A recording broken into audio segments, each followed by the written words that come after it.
Hi, my name is Terry Markson, the Senior Librarian for the Exploration and Creativity Department at the Los Angeles Public Library. Today's LA Made program is a virtual tour with the LA Conservancy. For those not familiar with LA Made programming, LA Made is a cultural series that focuses on the diverse landscape of Los Angeles, highlighting the immense artistic talent that is developed in the course of the city's eclectic history. I would like to thank the National Endowment for the Humanities, our Library Foundation, and our behind-the-scenes staff for helping us bring programs to you virtually. Our next LA Made program will be on Thursday, November 12th at 4 p.m. Argentine Tango, the truth, the lies, and the magic. Join Alana Glenarski, a 25-year veteran dancer, educator, and life coach in exploring the true history, culture, and philosophy behind Argentine Tango, often called the dance of life and love. You will also get a taste of the building blocks upon which this dance is structured. So be prepared to learn, to move, and to have some fun. No partner or dance experience is needed. It will be streaming live on our YouTube and Facebook channels. And now on to today's program. Don't Call Me Ugly, a fresh look at modernism. Seeing the beauty of 1970s architecture can be challenging for some. Why is this era of architecture so misunderstood? Perhaps we need to review and reconsider the times in which these buildings were constructed. Join us for this engaging, interactive virtual tour from the Los Angeles Conservancy as we critique some of the tough-to-love buildings of downtown Los Angeles. And perhaps in doing so, you'll really see them for the first time. Take it away, Bruce. Well, thank you everybody for joining us. Thank you for joining us today. Thank you, Terry, for that wonderful introduction. I think most of you have heard of the Los Angeles Conservancy. If not, very briefly, we're a nonprofit organization, and our focus is on the preservation of our architectural gems, you might say, and cultural landscapes of LA County. We've been in an organization since 1978, so we've been around for quite some time. We'll talk a little bit more about that as we go along on our tour. I do want to mention one thing. This entire year, the Los Angeles Conservancy has devoted their time to the 70s turned 50. This is an initiative that salutes the fact that any building built in 1970, believe it or not, is now 50 years old. And as the decade progresses, more and more buildings are going to be achieving that golden anniversary. So we want to draw attention to that. We are aware of the fact that many people look at the 70s architecture as boxes or nothing that really incites them or excites them. But we want to kind of maybe change some minds, maybe not. So this tour is going to be very engaging with you. So we're going to be asking you to contribute using your bottom there. You have a input area so that you can comment along the way. We'll be asking you questions. We will look for your comments and we'll respond from those comments. So without further ado, let's kind of begin. I want to go to the next slide. There we have the map. That's basically the realm of what our tour is going to be involving ourselves with. If you're familiar with downtown Los Angeles, the green area in the lower right corner, that's Pershing Square. To the left of that would be the Biltmore Hotel. And then you see lined up 1, 2, 3. Those are the 3 buildings we're going to tour today. Now, this is a condensed version of our 2.5-hour tour that we offered in February, I think January and February of this year before COVID-19 set in. So we took this basically a long walking tour, condensed it into a 3-building tour, and that's what we'll be presenting today. Before we go any further, we're going to be asking you now to get into your comment section. So I'll find out where you can leave your comments. Make sure you know where that is. Because my first question to all of you is going to be, since we're talking about the 1970s, let's get some feedback from you all as far as what to you, if you can encapsulate the decade into a single phrase or a single word. Think of things such as 1970s fashions, 1970 hairdos, 1970 furniture, songs, whatever it might be. Tell us what to you screams the 1970s. Let's see what you come up with. And then we'll go on and we'll come up with our own ideas and see how your suggestions compare to ours. So go ahead and start entering your suggestions. I see bell bottoms.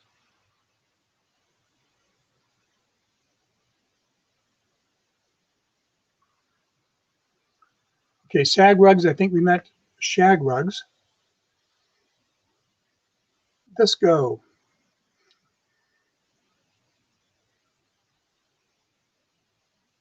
Hope I haven't missed any. Come on, there must be a few more. We'll only give about another 20 seconds or so. So if you've got any other ideas of what to you says 1970s, let us know. Now's your time. Don't be shy. Okay, ABBA's Dancing Queen and You're So Vain song. Carly Simon, I think that was. White go-go boots. These are excellent, excellent afros. Yeah, we'll hit on all these things. Avocado green paint. Big cars, no seatbelts. I think seatbelts started. I think we did have seatbelts. I don't think they were back seat maybe, or they were shoulder, whatever, but oh, Harvest Gold appliances. Just wait, we've got some great pictures coming up. Okay, let's wrap that. Let's go to the next slide. High school and college, yeah. Okay, here's what we came up with. Just some ideas. There's no right or wrong answers, but all of this, what you see here, encapsulates the 1970s. Starting from the upper left corner, there is that beautiful stairwell with flocked wallpaper. You missed that one. Shag carpeting, we heard that. Platform shoes, there's the inset photo. Those are men's shoes, believe it or not. And the kitchen to the right, that's Harvest Gold. Remember, avocado is another color. I think there's a third or fourth. Colors in kitchens were, it used to be just white appliances. This is a big change. Lower right corner, Florence Henderson from the Brady Bunch in her shag hair cut. And that inset photo that's marked 1970s, you look in there, you'll find your bell bottoms, you'll find your afro styles. It's really quite a little composite of the 1970s styles. And the inset photo to the left, we have faux wood paneling. That was a big rage also. I remember we had that in our house when I was a kid. We thought that was so cool. We want to mention these things because to most of you probably looking at this stuff, this is insanely ugly, or you wouldn't be caught wearing these clothes or having a kitchen that looked like this or flocked wallpaper in your hallway. But back in the 1970s, everything that you're looking at was very was very cutting edge. This was the rage. This is what people wore, what people decorated their homes with. So this is important to remember. Keep this in mind, that at one time, 50 years ago, this was cutting edge. Okay? Now, fashions go out of style and they come back. And we want to keep that in mind also. Shag, for instance, is back. Keeping in mind, holding on to this slide just as it is right now, we're going to remind you that a style will go out of fashion. If shag carpeting comes back in again, we just make more shag carpeting. If afro comes in, we just grow our hair, let it go longer. Appliances, easy. All these things are very easy. Not so easy, however, if a building style goes out of style. You don't bring it back. Once that building's demolished, it's gone forever. And we're going to use an example of that. We'll go to the next slide. Here is the Richfield Tower. This is downtown Los Angeles. The photo on the left is as it appeared from 1928 to 1968 when the building existed. It was an Art Deco icon, Richfield Building, Morgan, Wells, and Clements, 1928 construction date. The photo you see on the right is its demolition taking place starting in 1968. It only lasted 40 years. And to a lot of you out there, you're probably wondering, how could we let such a gorgeous building be demolished? Well, we're going to put things in context. Let's go back to 1968, and I'm going to read you a quote from an architectural magazine. This is a gentleman who's reading about he's talking about the Art Deco style, what became known as the Art Deco style. Here's what he said. Our buildings in the 1920s tended to be on the garish side. We loaded them with ornament, but then that was the way we were living then.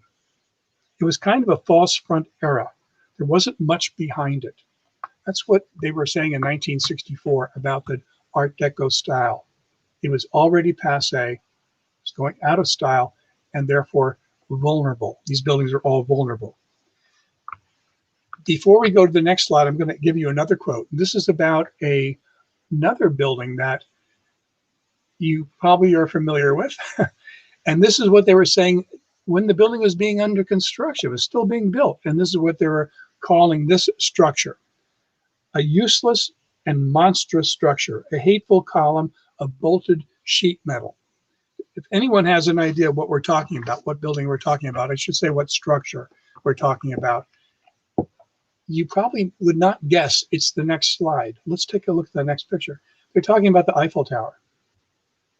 So what we're kind of talking about here is that it's an interesting dance back and forth where buildings can be built.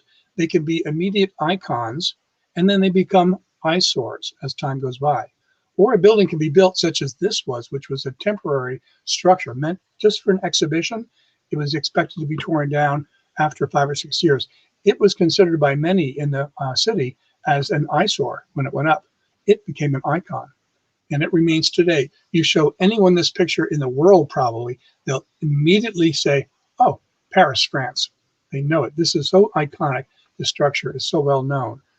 Okay, so there we have that. I want to point that out. That was a very important thing. So keep these things in mind about icons to, ugly or whatever you want to call it. Okay, here's how our tour is going to work today. We have a slide that shows you 1, 2, 3, 4, 5.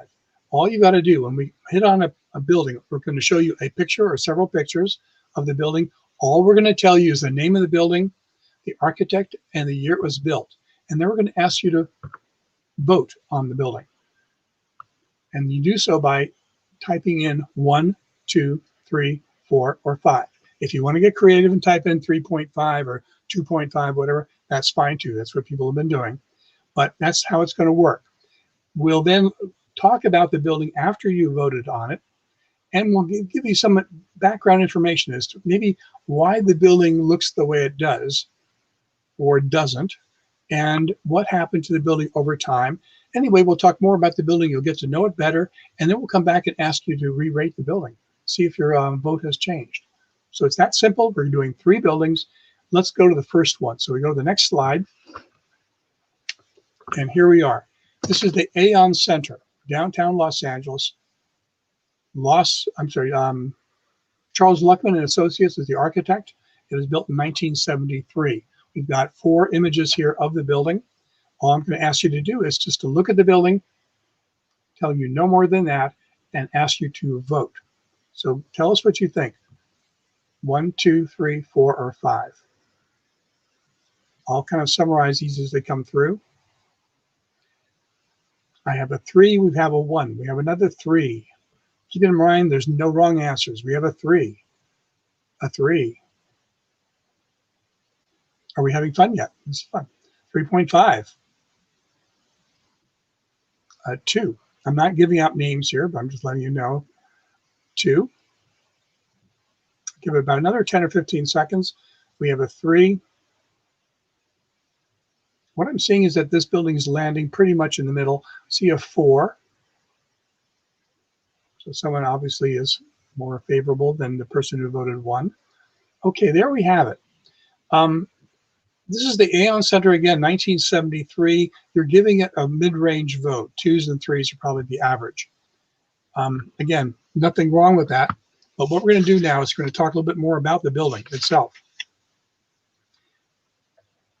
You're probably not aware of this looking at it, but at the time when this building was built and completed in 1973, it was then the tallest building in the world outside of New York and Chicago. Okay. It's important to know this. Even though it's the tallest building outside of New York and Chicago, it's right up there in terms of the impressiveness of the structure. This building is announcing to the world, Los Angeles is now a corporate headquarters city to be reckoned with. We have buildings as tall and as incredible as Chicago and New York do. So we've arrived. We're on the West Coast. We have arrived. We now have buildings. This idea of there being no downtown Los Angeles, well, that was gone with this building going up 62 stories, 858 feet high. Again, a huge, huge building. Many people will call it a monolithic structure, a monumental structure. It incorporates what we call the international style, corporate international style that was in favor of the time. Rectangular buildings, lots of glass. And we'll talk a little bit more about these building materials as we go through. But let's just address the rectangular nature of the building. You look at it, you think it goes straight up from the sidewalk. That left photo shows the sidewalk, and it goes straight up 858 feet high. Well, in fact, incredibly enough, Charles Luckman wouldn't settle for a rectangle. If you look at the next slide, in fact, if you follow those orange arrows, you'll see at the bottom arrow, roughly behind the just behind the pointer, you don't see any daylight. But if you go up 5 or 6 stories, as you go higher and higher, you see blue peeking out between the building on the left, which is the Aon Center, and the building on the right. That blue peeking out is telling you something. It's telling you that this building, the Aon Center, is in fact tapered. It goes up and narrows at the top. 5.5 feet, only 5.5 feet out of an 858 story foot building. It tapers 5.5 feet at the top. So there's not just a rectangle here, something more is going on. So I wanted to point that out. Let's talk more. Behold this slide here, just for a second. We're going to be talking about what else was going on in the 1970s that may have impacted the construction of buildings, why the buildings look the way they do from that decade. So let's go on to the next slide, and we'll see some of the things that were taking place socially, economically, politically. These are all forces that impacted our lives, some of which worked their way into the impacting of architects and the construction materials they used. Upper left corner, here we have the Vietnam War. It's coming to a close, but nevertheless, opening parts of the decade, a lot of anti-war protesting. Some of you may remember the gas shortage of the 1970s. Fuel pumps were closed. So there's a gas shortage. That definitely impacted construction costs. Upper right corner, you see a little thing there. It's called stagflation. Okay, stagflation basically combined stagnant economy with inflation, and you've got stagflation. This basically means a belt tightening. It's not a depression. It's not a Great Depression. It's just this almost insidious stagflation where people could not afford to buy what they wanted to buy. They had to kind of tighten their belts. Okay, Watergate scandal, lower right corner. We know where that went. And then the bottom center, we have a house sitting on top of money. That's telling us home mortgages reached their highest in history. They've never even approached the cost that they were in the 1970s. Home mortgages extremely expensive. And then a down note here, lower left corner, we have the Munich Olympics, the Summer Olympics in Munich, and some issues there. These are all things that were taking place during the 1970s. We've learned, in order to contain some of these costs, we've talked about building materials reverting to less expensive forms. So let's look at the next slide. Here is an example. This is Los Angeles in the 1970s. The Superior Court building in the upper right corner, all glass, the first all glass building in Los Angeles, 1972. The next photo, the photo in the bottom, the blue building, this is the Pacific Design Center. You're looking, the blue building is a blue whale. It went up in 1975, and the green and red buildings followed decades later. But the glass that you're seeing here is not just normal opaque glass. What we're looking at is reflective glass, very reflective. We're looking at colored glass. We're looking at curvilinear glass, glass installed not necessarily just in a box, but in other shapes and sizes. So glass is much less expensive than, let's say, terracotta, granite, even concrete in some examples. So there we have that cost savings involved there. Speaking of cost savings, the 70s can also be looked on as the decade of regulation, many of which also impacted building costs, which in turn would push architects in directions of trying to find out if they could use less expensive materials like glass. Here are some of the regulations that took place in the 1970s. Starting with 1970 itself, that was the first Earth Day, was April 22nd, 1970. OSHA 1970, also, the Occupational Safety Health Act. EPA, 1970. 1972 brought us the Clean Water Act. 1973, the Endangered Species Act. And 1975, because of that gas shortage we talked about before, brought in regulations on fuel economy for cars. It started that restriction also. So all these regulations are coming to pass during the 1970s. Most of them we consider progressive and well needed regulations, but nevertheless they did add costs in many ways. Another cost was the cost of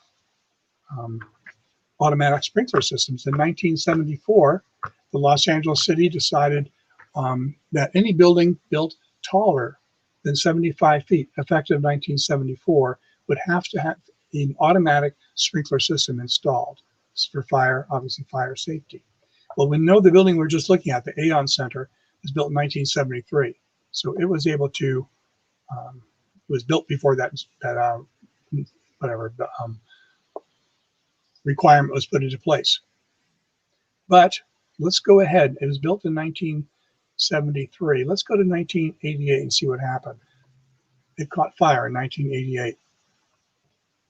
The 12th floor caught on fire.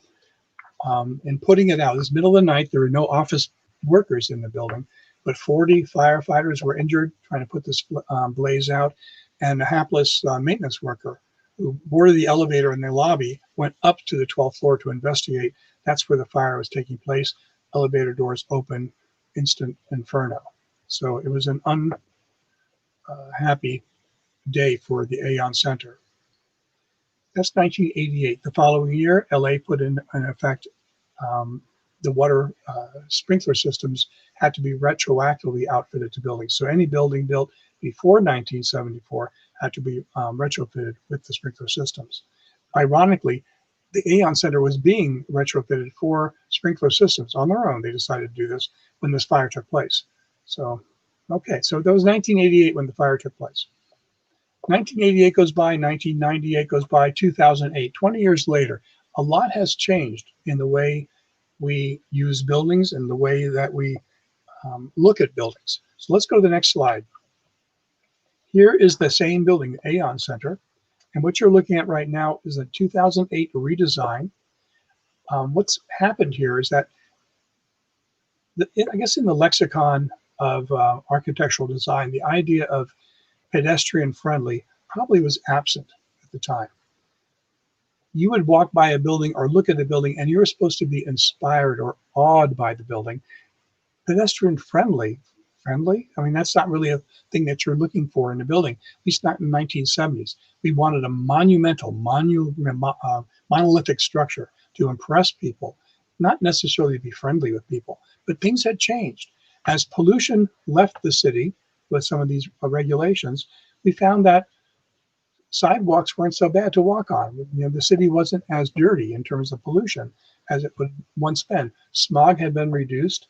People are now lingering outside of buildings, and things started to change. If you look at the inset photo on the same slide, you'll see tables and chairs and umbrellas outside the Aon Center. That used to be empty area. Nothing was there. Now there are tables, chairs, umbrellas. The lobby itself, you can, as a pedestrian, you can look into the lobby and you can see it. The reflective glass has been replaced with clear glass. So now you can look into the building, see the colorful escalator banks, the blue, green, and yellow. We consider this now a much more pedestrian-friendly view. People sit outside, have a cup of coffee, they'll be on their laptops, they might even have lunch outside. These are things that we did not do in the 1970s. We did not use our outdoor areas this way. If you look at the next slide, we'll continue this kind of story. It's how we use buildings. Here is the parking garage next to, right across the street from the Aon Center. At the bottom, you'll see that's Hope Street. To the left is the Aon Center just off the picture. Here's the parking garage for the Aon Center. Most of the car parking that took place for the building is in this building. We needed a lot of parking, and we still do, but especially back in the 70s, there was no real alternate. Some people came to downtown to work by bus, but the vast majority came by automobile, private automobile. This is before we had any of the rail lines coming into the city that we have now. No expo line, no red line, no purple line, whatever. None of these things were there. So you relied on your car. So the typical scenario might be someone would leave their house wherever they may live, West Side, Pasadena, Valley, drive on the freeway, come into downtown, exit the freeway, come down on one of the surface streets here, 6th or Wilshire, enter this parking structure, either go down below, there's several levels below, or up any of the 7 layers of or levels of parking, park the car. They would then go down an elevator underneath Hope Street. You can't see it, of course, it's an underground pedestrian walkway that connects this garage to the Aon Center. They'd go up the building, go to work. At lunch, they would probably not leave the building. They would stay in the building, have lunch somewhere in one of the restaurants inside, maybe on their own office. At the end of the day, they'd repeat that cycle. They'd come back down again, under the tube, into the garage, hop in their car, and drive home. That's something we don't do quite so much anymore. People now tend to go out and stroll the area during lunchtime. They use the sidewalks. They go to restaurants everywhere. But keep in mind, back in the 70s, not so much. So that's the garage. One thing I want to point out, let's compare these two. The garage and the building, Aon Center on the left, and right across the street to it is on the right, its companion garage. These are not clones. These buildings do not exactly match each other. If you notice that the building on the left, the vertical corner is indented. Well, so is the garage. The garage is indented also. The indentation on the building, the main building, is aluminum. The garage is concrete. But the glass, the reflective glass, is the same. So you could walk down the street, never know that these two buildings are connected, yet they complement each other. They don't clash with each other, but they do reflect the need to have parking downtown for the office workers. Okay. And we have a few issues here with our slides, but not to worry. A couple of these got turned on their side. But this is basically back to the original photo. The main thing is that photo on the left that you see there. There's your photo again. Same photos we showed you when we introduced the building. I want you then, once more, vote. Tell us what you think. 1, 2, 3, 4, 5. Based on what you've learned about the building, let's see if your ideas have changed or not. So go ahead and just type in like a 1, 2, 3, 4, or 5, depending on whether you like the building the same, less, more. Let us know your reaction. We have a 4, we have a 3. Ooh, a 1, not impressed. Again, no right or wrong answers here. It's all just about your feelings. We have a 3. 4.5. I'd say from just this very the 4, we have a very unscientific thing here. I'd say they're going up a little bit. Somebody we couldn't convince, but I'd say it's gone mostly to 3s and 4s. Again, what we're talking about, and you will continue to talk about during the remaining 2 buildings we have to go to, is that these buildings often were built to impress us in ways we no longer need to be impressed, or to answer questions that we're no longer asking. So we look at these buildings relative to the time they were built, and that gives us more of an idea why they look the way they do. And we'll also see how the buildings have done what they can to change with the times as well, but they remain standing, which is something the LA Conservancy loves to see. No problem making adjustments to fit the times, but the basic fabric of that building remains the same as it was in 1973. Okay, let's go on to the next building. Okay, we have another kind of a twisted photo on the left. Not to worry, the photo on the right, that's what we're looking at. The City National Plaza, AC Martin. It was finished in 1972, and it's downtown Los Angeles, smack in the middle of downtown. Looking at this building, do the same thing you've done with the Aon Center. 1, 2, 3, 4, 5. Considering both towers are together, it's a twin tower complex. So let's see what you vote. Let's see where we go with the votes. Again, these are initial impressions.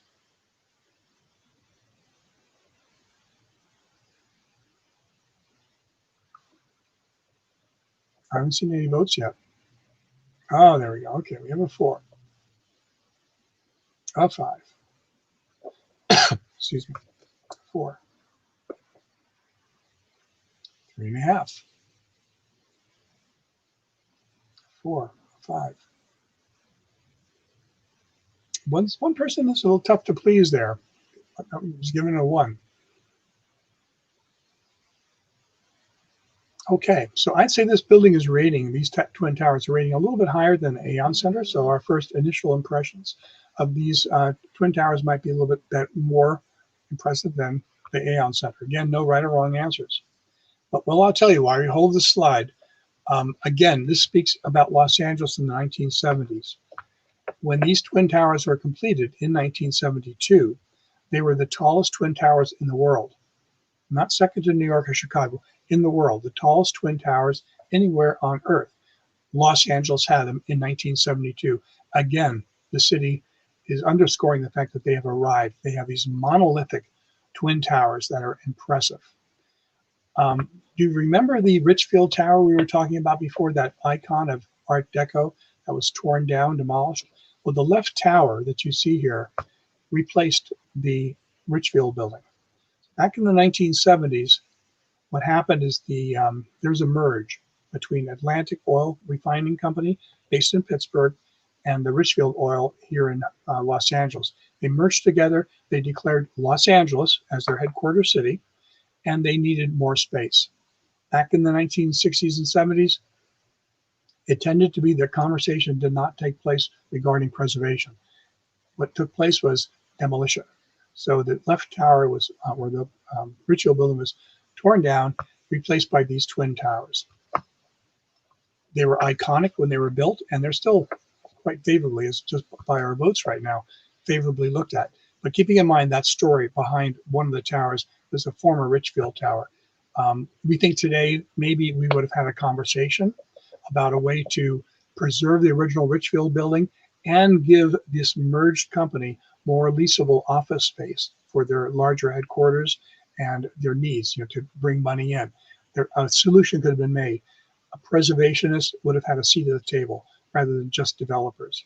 But in any event, this is what happened with these twin towers. Up they went, and there they are.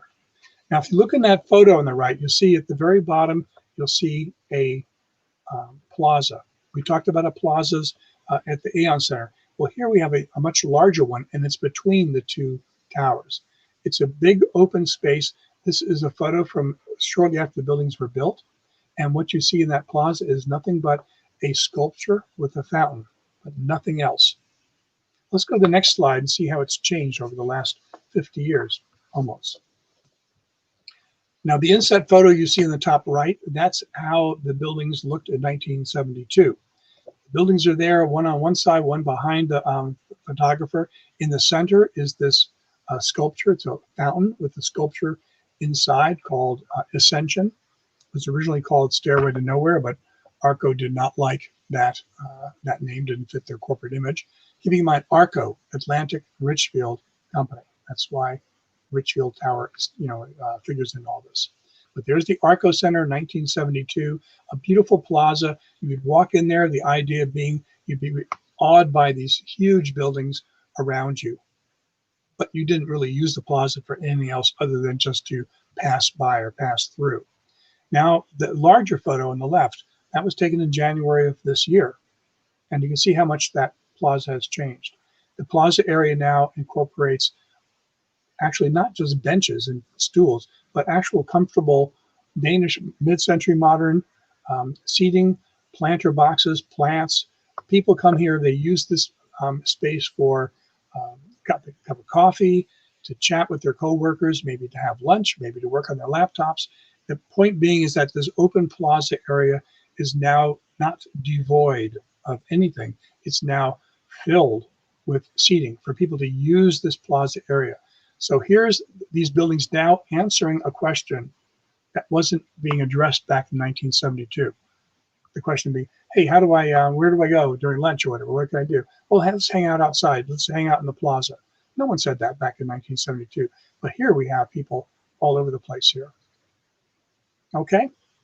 We still have, however, the wow factor, if we go to the next slide, you'll see these buildings, another turn slide there on the right. But these people that you see in the right inset are actually attending our ugly building tour back in January, February, and they're looking straight up. So this idea of looking up at an impressive building, a monumental structure, the architect's original, A.C. Martin's original intent was you were to be impressed by this. We still are impressed by what we see above us. It's still a very impressive twin tower situation. I should mention when these buildings went up, I mentioned they were the tallest twin towers. They were 52 stories each. The year after they were built, another twin tower set up eclipsed them in height. And that would be the World Trade Center in New York City, twice the height of these two towers. Nevertheless, LA had, for about a brief year and a half, the tallest twin towers in the world. These remain, of course, the others do not. Okay, this is above the ground. We'd say a success story. The plaza is now being used. It's frequented by people coming and going all the time, very, very busy. Let's go underground. Next slide. This is not so pretty. These are taken in January of this year, a little after lunchtime, about 3 o'clock or so. And we can see that this underground shopping mall that was part of the structure originally, back in the early 70s, is not being utilized. But back in the 70s, there was stuff going on as far as the construction of urban shopping centers. We'd already seen urban or suburban shopping centers come out in the 40s and 50s. They started being enclosed. They started climate controlling their suburban malls. Well, that also happened in the cities. The cities started building downtown urban shopping centers and enclosing them as well, keeping, again, the smog and the pollutants, whatever, outside. So you have a climate controlled environment in which to shop, eat, dry cleaners, all these little things that people do when they're downtown. Well, as time went by, keep in mind, you might remember Macy's Plaza, if you're familiar with downtown LA, another downtown urban mall. Those of you from the West Side might recall Santa Monica Place, an enclosed mall. This is what we were doing back then. Well, most of these malls now, if they can be, have been opened up. Macy's Plaza, now called The Block, is an open air shopping area, totally open to the skies. This, unfortunately, could not be changed because right above the photos you see here is the same plaza area we were just talking about. Above it is that beautiful statue, the sculpture rather, and the sitting area. So they could not modify their underground shopping center. In fact, it used to be 2 levels, reduced down to 1 level. I'm not sure what the future holds for these shops here, but you can see not much going on here. Again, I think it was 3 o'clock on a Friday afternoon. I see one couple way there in the back in one of the photos. Okay, so there you have the City National Plaza. Let's look at the next slide again. There we have it with upright, both photos showing upright. Very impressive structures. In any event, I want you to look at these again, and knowing what you know now, vote. Tell us what you think. See if it's changed. Still 1, 2, 3, 4, whatever it might be, or 5. Let us know what you think. And throwing in a comment or two is not a problem either. So you want to throw a number in, like 1, still hate it, or whatever it might be, that's okay. So I see we went up. One person went from a 1 to 2.5. Mostly 4s and 5s. A 3. Again, no wrong answers, 4.5. Someone likes the symmetry. This is why Twin Towers are so popular. See here, Century City has one. It went up a couple years after these went up. So a 5, okay. Someone's very impressed. This is good. Interesting. If you've walked by these buildings recently, you'll see that it is still impressive. The plaza area is being used like it was never used before. And someone evidently is from I'll quote their comment, the outside plaza is so much better now, but ugh, that underground food court. Yeah, very depressing. It is depressing. No one wants to eat in a place like that. It's right across from the Central Library. In fact, the person who worked at ARCO was very instrumental in the saving of the library across the street. And they do decorate during the holidays too, that plaza area. Great comments here. I really appreciate that. Administration detail, yes. They've changed the top of one of the buildings. The building on the right now has some slight modification. The Paul Hastings building, which is now on the right. We won't cover that right now. Okay, so we re-rated this building, and I think the ratings went up. At least the person who is the 1.0 holdout went to 2.5. So that's progress, maybe. Again, though, we're not trying to encourage you to go up in your things. We're just trying to get you to open your eyes and see this building anew and see if it's changed your views. Let's go to our third and last building. This is the Westin Bonaventure Hotel and Suites. John Portman and Associates is built in 1976. Photo on the right is the building under construction. But there it stands. Okay, looking at that photo, especially the one on the right, which is taken in January of this year, tell us what you think. Vote for this building 1, 2, 3, 4, or 5.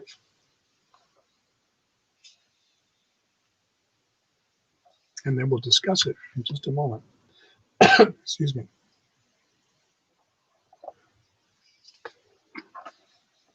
This building tends to come in very high. I see a 5. Somebody has the hearts. A 3.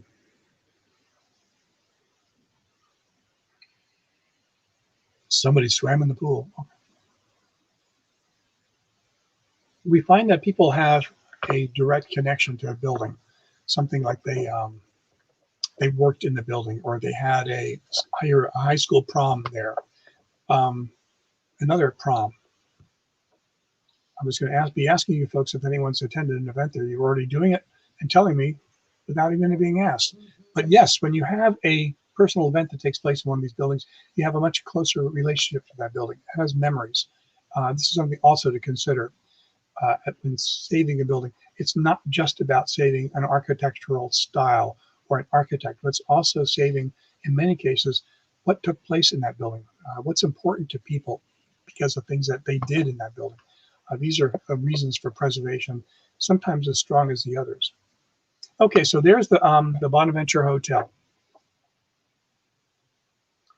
The first comment we're going to make about this building is that a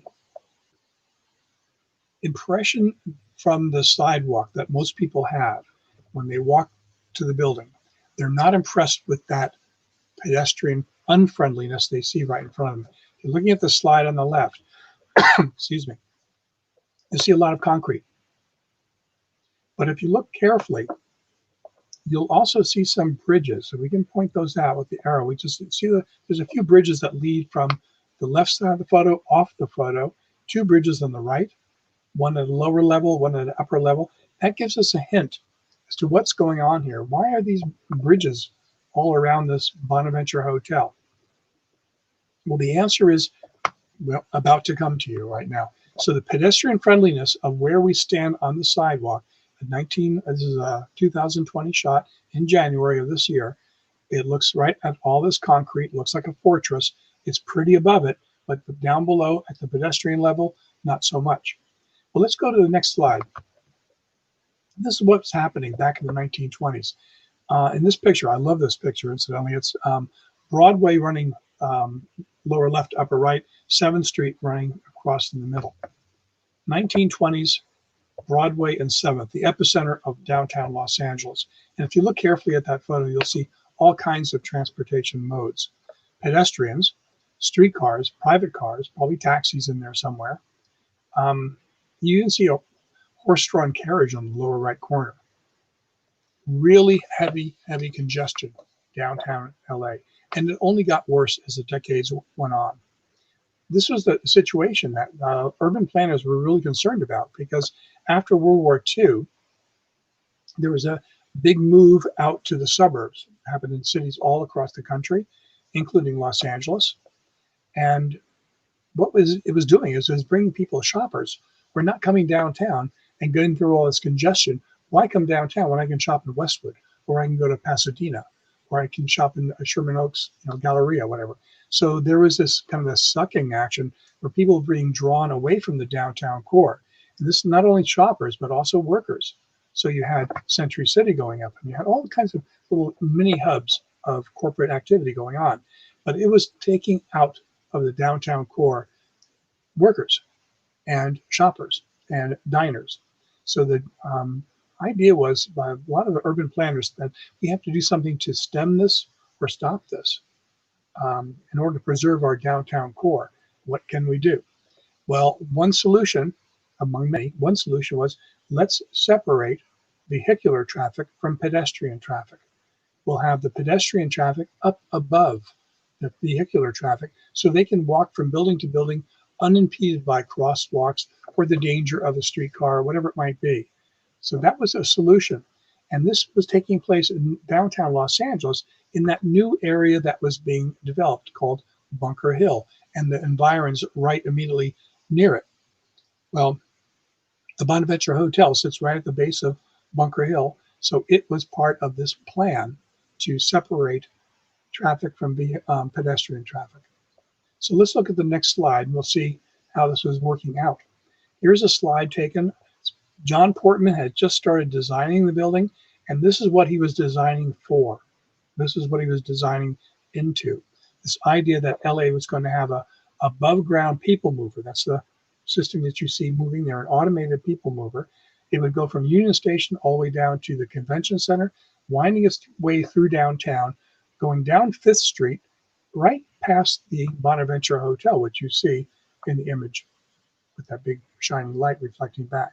And right there is a station, and people could then get off the train and walk into the hotel from an upper level. So they're not approaching this building from that fortress view. They're approaching it from an upper view. So their impression of the building is different. Well, unfortunately, the people mover was never built. It was a victim of cost cutting.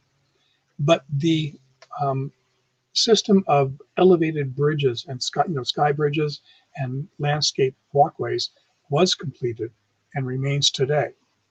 We'll go to the next slide and we can see how they look. Okay, that orange arrow is pointing to the base of an escalator that goes up to one of the sky bridges. And the photo to the left is that same escalator that goes up to the sky bridge. You can see the photo on the right.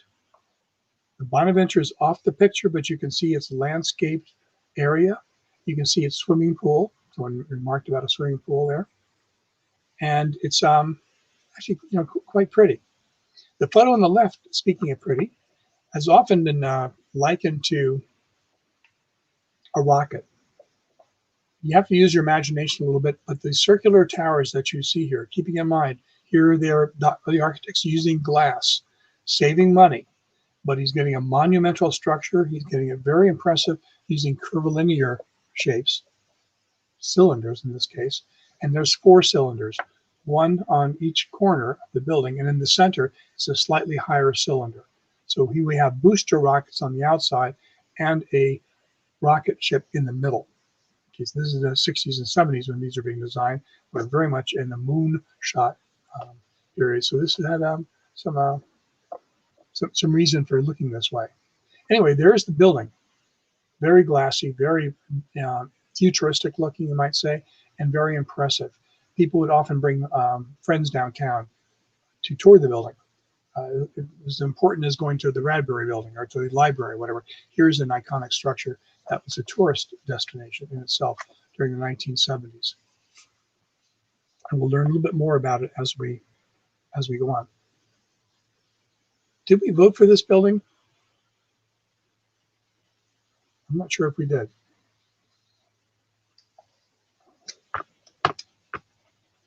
We did. Okay, I thought so. I go rambling on and on here. Okay, outside. Remember the cylindrical shapes that we had outside, the glassy area? Those continue right to the inside of the building. And you can see them here interior-wise. Very confusing, very kind of hard to kind of maneuver sometimes. But nevertheless, John Portman wanted to do this, wanted to have this circular effect on the interior as well as the exterior of the building. In fact, I'm going to give you right now a couple of quotes. These are current to when the building was just finished. John Portman was deciding that he was going to use the curvilinear glass in ways that would impress people. He would use the curvilinear interiors in the same way to impress people. Here's what John Portman said about his interior design. Although most constructed environments are rectilinear because it's more economical to build in that way, I use curvilinear forms in my buildings. It is easier for the human being to feel affinity with curvilinear forms. They are more lifelike, more natural. That's what John Portman said about this. Well, a New York, LA Times staff writer was mixed review. Here is what the LA Times said in 1976. The lobby is amazing. Taken bit by bit, it is a manageable, amusing, and often pleasant space for eating, drinking, and people watching.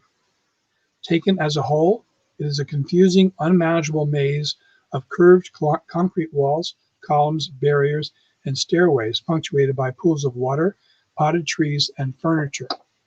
Okay, so not quite so complimentary as John Portman himself had said. Let's go to the next slide, and we'll continue with this kind of interior views. You can see it's very pretty. There's not much going on. These photos here, both of these, again, taken in January of this year. All of these current photos are relatively recent, pre-COVID-19. And here's the building's interior, the atrium. Hardly anyone in there. Well, what John Portman had attempted to do in 1976 was to take that same underground shopping center idea that they were using in the urban shopping malls. We saw at the City National Plaza, for example, and bring that into a hotel lobby. The idea being that a lobby can be like a shopping mall. People come in from the outside. It's climate controlled. We have palm trees. We have water. We have all these things. We have shops and restaurants, all these wonderful things, and it happens to be the lobby of a hotel. So what he was doing is, we're keep in mind these pollution years. We're trying to keep people from having to go out into the pollution or smog. And I'm not saying it was, laws about this, whatever, but people preferred to be indoors more than they do now. And here they could be indoors. They could shop. They could eat. They could do all these little things, whatever, without ever having to go outside. So the pedestrian friendliness of this building existed, but it was inside, not outside. So hence that fortress that you saw outside changes to this amazing interior. However, it never really did all that well. The interior eating establishments and shops and whatever sundries and things like that struggled from the onset, and they still do, as you can see in this photo. The investors for the building, they did quite well. The international investors for the building, it did quite well. The building's 1,500 rooms. It's still the largest hotel in downtown LA. It was built, and it remains the largest. So it's financially doing quite well as a hotel. And some of you have already pointed out, this is where I would ask, has anyone attended a function here or whatever? But many of you already contributed that information.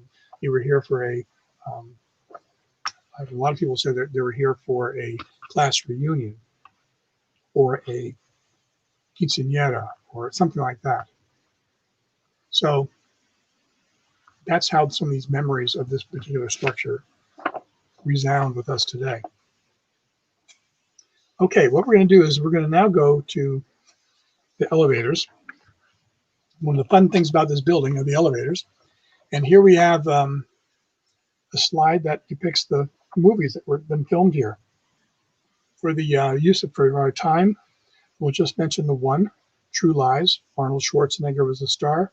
In the lower right photo, upper right, you see him in a horseback running through the lobby, the curvilinear lobby, and you can see them entering one of the glass curvilinear elevators about to go up to the upper floors.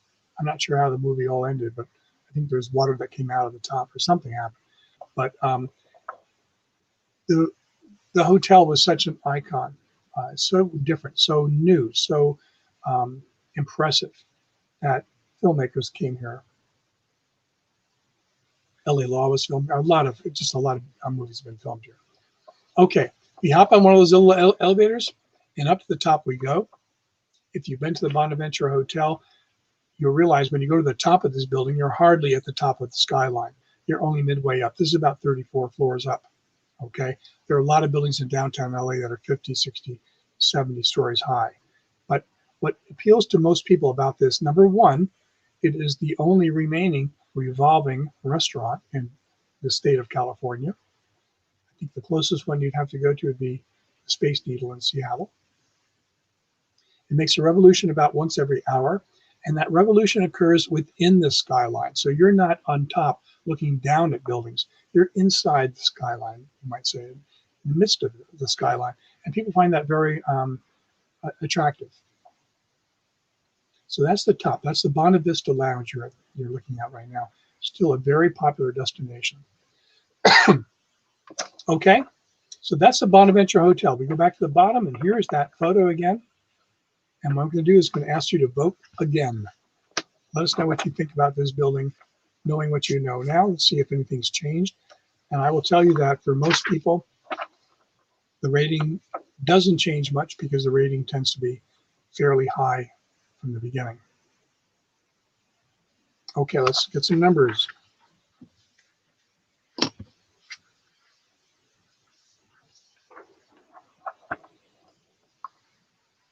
Oh, someone's used a 5+. I think that might be the first one of the, 5 and lots of hearts.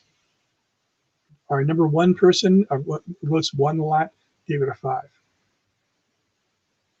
Great place to take tourists. Yeah, everyone does. I would caution you, as the votes come through here, as a Los Angeles Conservancy staff member who often gets involved in giving tours, as many of our volunteers do, this is the building you got to know before you bring a group of people inside. Nothing more embarrassing than walking in this building with 5 or 6 people, tagging along behind you, these pre-COVID times.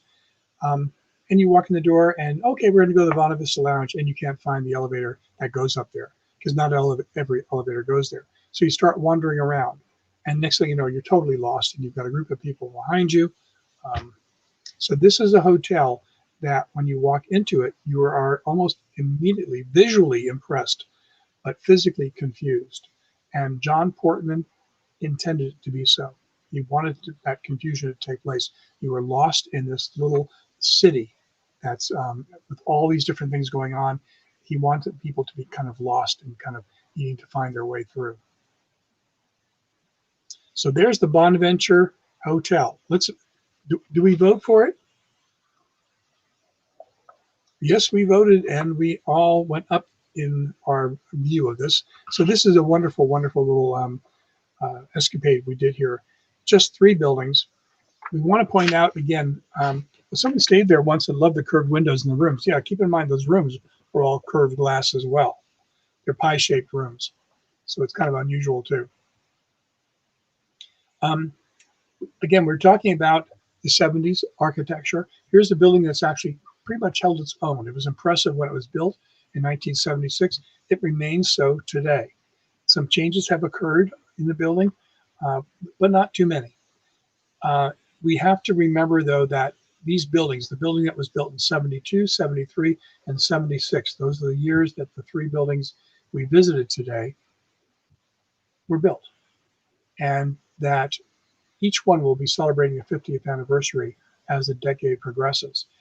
Keeping in mind that buildings are vulnerable at these ages. When building styles have gone out of fashion, they're very vulnerable. And we want to make sure that people are aware of that vulnerability, and that if any of these buildings are threatened with demolition, that we weigh in on that, those decisions before we just automatically say, oh, it's ugly, let's just tear it down. Well, buildings that are being built today one day might appear to be ugly, so we're not going to be taking that stance. We're going to be trying to look at buildings in terms of when they were built and looking at them in relative times. So that's why we wanted to introduce these 3 buildings to you to see how you feel about them. HCM status, the historic cultural monument status, can be conveyed to a building of roughly the benchmark year is 50 years. None of these buildings have attained that, so we shall see. But keep that in mind that these buildings may become vulnerable as time goes by. That's all I want to say about the 3 buildings we visited. But I do want to remind you of, as you see in the slide right here, We have a lot more information about 70s architecture. As I mentioned at the onset, the entire year has been devoted to a 70s Turn 50 initiative. So we have more things going on for the remainder of the year. So I want to thank you for joining us.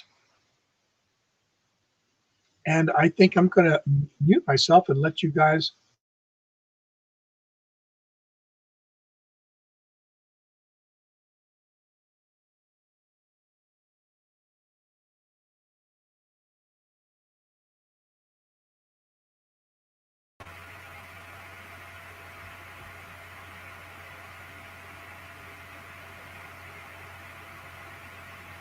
Thank you everyone for coming, and we will see you next week.